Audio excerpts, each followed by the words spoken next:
sekitar untuk melaksanakan tugas dari kami berdua selaku calon penggugat pada modul 3.1 ditugasi untuk melakukan wawancara pada kepala sekolah terkait dengan kebijakan pengambilan keputusan yang sudah pernah dibahas oleh Bapak selaku kepala sekolah.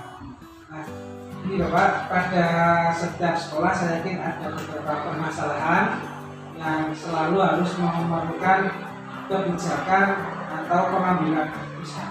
Dan itu pasti ada yang bersifat dilematis dan ada juga yang bersifat adanya rujukan moral dari pihak misalkan luar atau pihak instansi yang lain yang terkait dengan. Nah, untuk itu ada Bapak saya ada beberapa pertanyaan yang terkait dengan kebijakan dalam pengambilan keputusan. Yang pertama, selama ini kira-kira selaku kepala sekolah Bapak sudah dapat mengidentifikasi kira-kira kasus-kasus yang ada di sekolah ini yang bersifat dilema etika atau yang bersifat rujukan moral. Kira-kira ada apa? Ya, sebelum kita masuk ke apa yang diinginkan Pak satu maupun dua itu, yang pertama kita samakan persepsinya dulu. Sebenarnya makna dari kebijakan itu. Ya. Kalau tidak salah bahwa kebijakan itu hampir mirip-mirip melawan dengan norma, peraturan. Intinya itu ya. Ya. Maka apapun yang disampaikan dalam kalimat kebijakan itu pasti banyak kekurangan. Ya. Ini prinsip. Maka ketika kita bicara kebijakan tidak pada konteks 100% itu benar. Ya. Maka muncullah ada yang dilematis dan ada rujukan moral. Dua-duanya pun juga sama. Tinggal persepsi mana yang akan kita kedepankan. Kalau sudah pada konteks dilematis, biasanya saya akan mengambil satu bantuan dari teman-teman yang saya anggap membidangi. Contoh kasus yang urusannya dengan ketatausahaan, saya lebih banyak cenderung meminta masukan dari ketatausahaan. Kalau kasus pada moral, saya lebih cenderung diskusi dengan baik Bapak Ibu Guru PPKN maupun Bapak Ibu Guru PAI. Kalau sudah pada konteks logika, saya lebih cenderung diskusi kepada guru matematika maupun guru IPA. Karena ketika bicara kebijakan itu butuh masukan orang lain. Terlepas itu dari apa tadi? Dilema etika maupun rujukan. Yang dilema etika sering saya dapatkan ketika memutuskan sama-sama guru GPT, sama-sama jurusannya, tapi pada konteks harus ambil sikap siapa yang mengajar lebih baik. Ini pun juga akan kami ajak diskusi beberapa rekan guru. Harus saya lihat dimulai dari keaktifan dia mengajar sebelumnya, tanggung jawab dia bekerja, kemampuannya sejauh mana. Itu yang kita jadikan sebagai dasar biar tidak muncul dilema kita. Dengan dasar yang itu bisa muncul senior tapi mendapatkan jam lebih sedikit. Kalau kita menggunakan dasar senioritas, jelas itu tidak masuk. Tapi kalau saya melihat kinerjanya. Berarti dasar itu yang bisa menutup dilema yang harus kami lakukan. Ya. Jadi untuk langkah-langkah atau prosedurnya tadi, dengan pertama harus ada orang lain sebagai Betul. Ada beberapa yang harus kami sikapi, diskusi dengan beberapa bapak ibu guru senior, kemudian mencari pokok masalah yang akan kita fokus, nilai kurang dan lebih. Terus ketika kita menuju ke kalimat yang kedua, apa tadi? Apa yang dari orang luar? Ditujukan moral. Tujuan moral. Itu pun juga sebenarnya seirama dengan kalimat yang pertama. Hanya kadang-kala rujukan moral sudah mengandung niatan-niatan yang dalam tanda petik. Apakah niatan itu niatan ke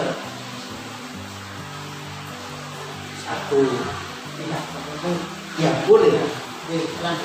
Sebenarnya bukan pada konteks pelanggaran, ada nilai lebihnya. Karena apapun kita bekerja, kerja, lebih banyak kita terbebani moral karena teman atau karena orang lain. Nah, wujudan ini yang mestinya untuk bisa kita minimalisir dengan cara tetap kita wajib untuk mendata info-info yang ada atau menginventarisir pokok masalah, baru kita benahi, kita tata, katakanlah alur yang sebenarnya, baru kita akan temukan. Ketika saya mengambil sikap, tetap dukungan teman itu menjadi salah satu meyakinkan untuk keputusan itu bisa diterima secara menyeluruh.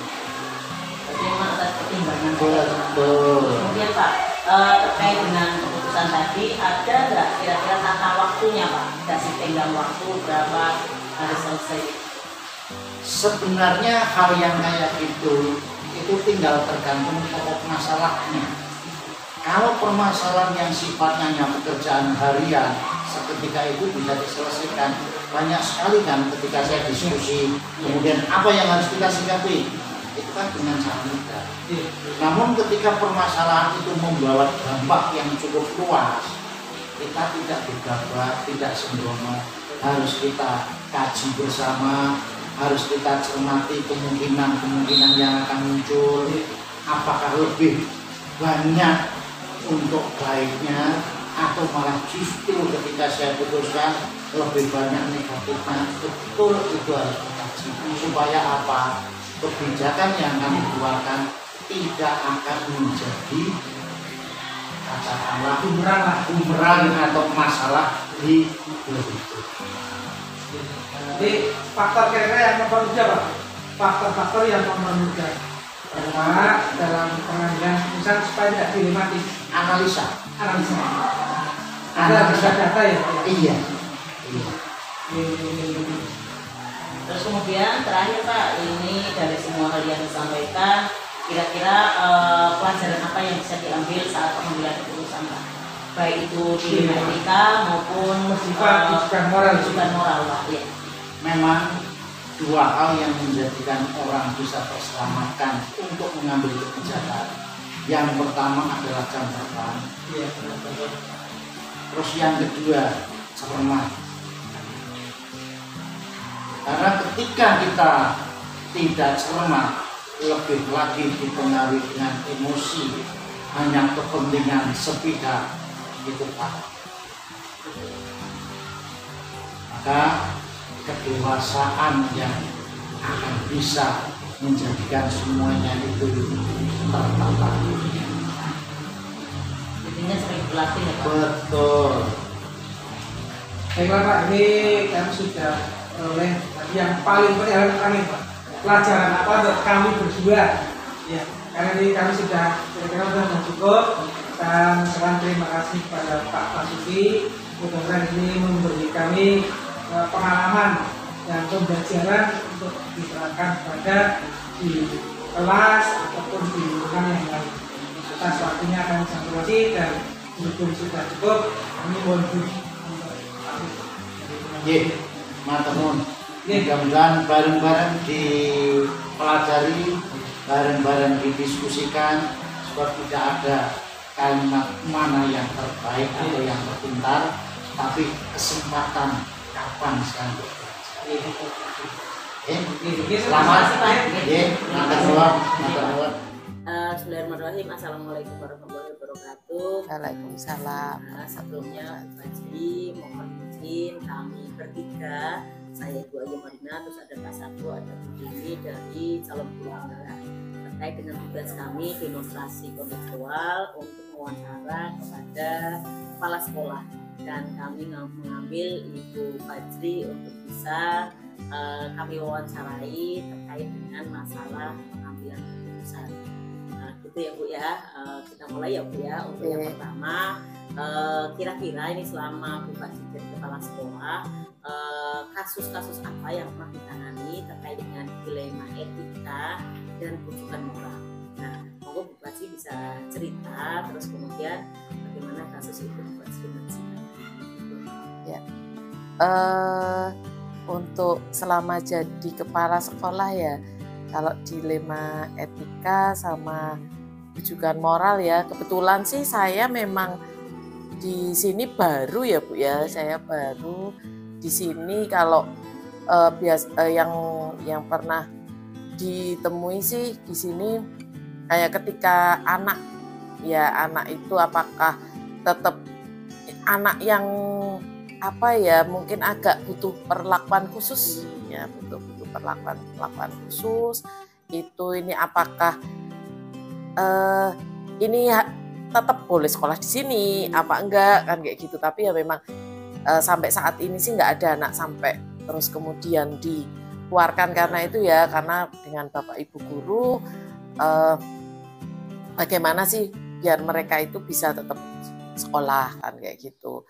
Kalau dengan permasalahan dengan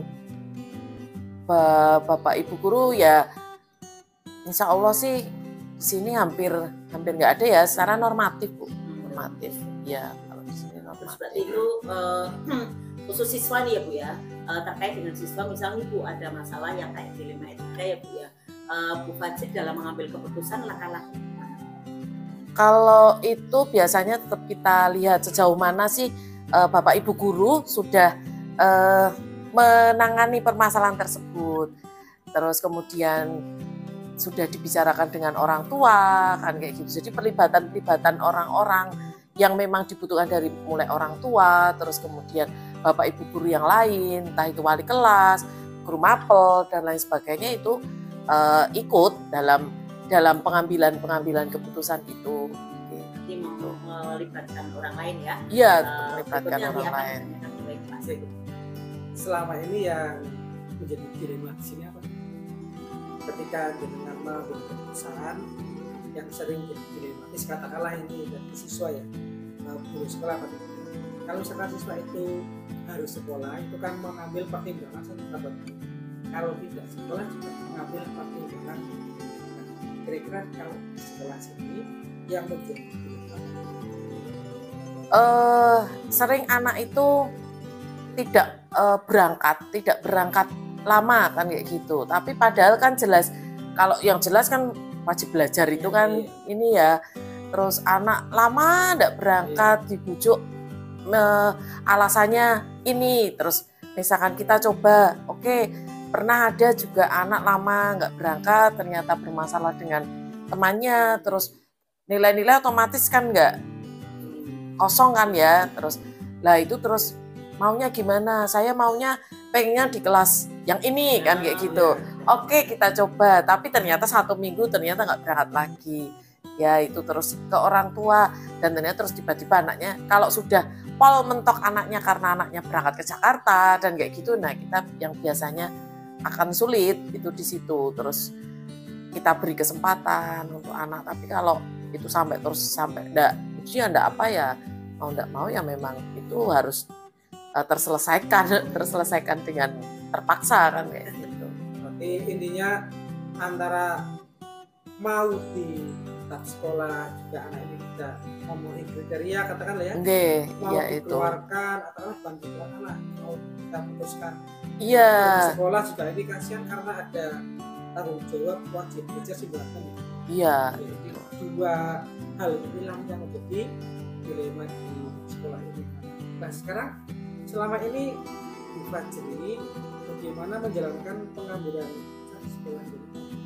Apakah dengan langsung begini atau ada prosedur? Hal-hal tertentu ada yang memang itu adalah keputusan mutlak dari kepala sekolah, ya. Tapi kalau di rata-rata hampir semuanya itu biasanya ada pertimbangan-pertimbangan dengan yang lainnya kan gitu, yang pemangku kebijakan lah di sekolah, kepentingan di sekolah itu juga. Jadi misal kalau keterkaitan anak biasanya memang melibatkan ada wali kelas, guru BK, terus kemudian orang tua, guru-guru mapel itu tetap kita lihat dulu sejarahnya itu gimana, terus penanganan kita bagaimana kan kayak gitu. Bu Hilmi untuk bisa bertanya. Dari pengambilan keputusan yang sudah pernah Fajri lakukan dengan berkolaborasi dengan beberapa pihak, tantangan yang pernah Bu hadapi dalam memutuskan pengambilan keputusan yang dilematis itu apa saja? Jelas ada ya Bu ya, tantangan-tantangan kayak gitu ya Bu ya. Tantangan-tantangan yang muncul itu adalah kembali kalau ke aturan tadi Bu, ya biasanya baliknya ke situ. Kalau sudah aturan, kadang-kadang aturan-aturan yang ada kan nggak boleh kan kayak gitu. Tapi ini anak kok terus seperti itu kan, kayak misalnya dulu waktu naik dan tidak naiknya anak kan kayak gitu loh. Nah itu yang paling tantangannya di sana. Terus dan itu kalau sudah muncul lagi biasanya perbedaan pendapat antara guru yang ini sudah tidak layak, ini tapi kasihan juga kan kayak gitu. Nah biasanya kita kembalikan lagi ke aturan, tapi untuk anak terus dikeluarkan kita memang seminimal mungkin, karena memang tugas kita sih ya, tugas kita itu memang ya anak itu harus mengikuti bahkan sesuai karakteristiknya kan, sesuai karakteristiknya, bahkan nilai misalkan nilai yang diberikan kepada anak saja kan harus melihat kondisinya anak juga, sama-sama dapat nilai 7 tapi kualitasnya beda kan, itu kan juga tetap mempengaruhi. Tapi kalau sudah dari konsep terus akhirnya dari kehadiran itu yang sulit di situ. Nah nantinya muaranya sih tetap anak harus tetap sekolah gitu loh, tetap harus sekolah meskipun mungkin solusinya mungkin kalau di sini nggak misalnya kalau tetap tinggal kelas, ada sih yang kemudian terus tetap tinggal kelas dan di sini karena memang nggak berangkat sampai 1 semester penuh ya. Nah kan kayak gitu statusnya akhirnya tidak naik, mau nggak mau tidak naik dan kita terima di sini dan alhamdulillahnya kok terus iya naik dan tidak naik dan mau sekolah di sini terus mengulang lagi dan alhamdulillah kok terus masuk terus ya Bu, ada ya. Memang PR-nya juga sekarang juga kita masih ada juga yang Ibu yang kelas 7A Fahri. Iya. Kasusnya nanti kemungkinan akan terulang lagi sama seperti itu. Ya, di sini kasus yang sering itu. Yang sering. Ya, naik terus ya, akhirnya ini naik apa nanti tidak naik kan kayak gitu. Ini Bu, terkait dengan pengambilan keputusan tadi, Fahri itu mengambil keputusan terus kemudian no gitu Bu, menyesal. Boleh ceritakan? Kalau saya jadi kepala sekolah selama kalau ini ya, ini sih belum. Semoga ya enggak ada ya Bu ya, semoga enggak ada. Kalau secara saya jadi kepala sekolah untuk pengambilan keputusan itu ya memang itu karena sudah dipertimbangkan dan sudah ada kolaborasi tadi ya, sudah didiskusikan dengan semuanya kan. Jadi ya memang itu adalah yang keputusan yang terbaik lah intinya, dari keputusan yang mungkin sama-sama memberatkan, tapi itu yang paling ringan lah intinya resikonya. Baik Bu, terima kasih atas waktunya. Saya kira ini sudah cukup, sudah banyak yang dapat kami ambil pelajaran. Mudah-mudahan ini bermanfaat untuk kami bertiga. Dan nanti kalau itu bujukan moral dulu, bujukan moral ya. Saya kira ya Pak. iya. Bonus itu. Ya Bu, karena udah selamat, udah cukup. Terima kasih atas wawancaranya, pelajaran yang diberikan sangat luar biasa Bu, dan terima kasih banget atas kesediaannya meluangkan waktunya sehingga kami bertiga bisa mengambil hikmah dari apa yang diberikan. Demikian Bu, terima kasih. Kita langsung mohon pamit. Oke.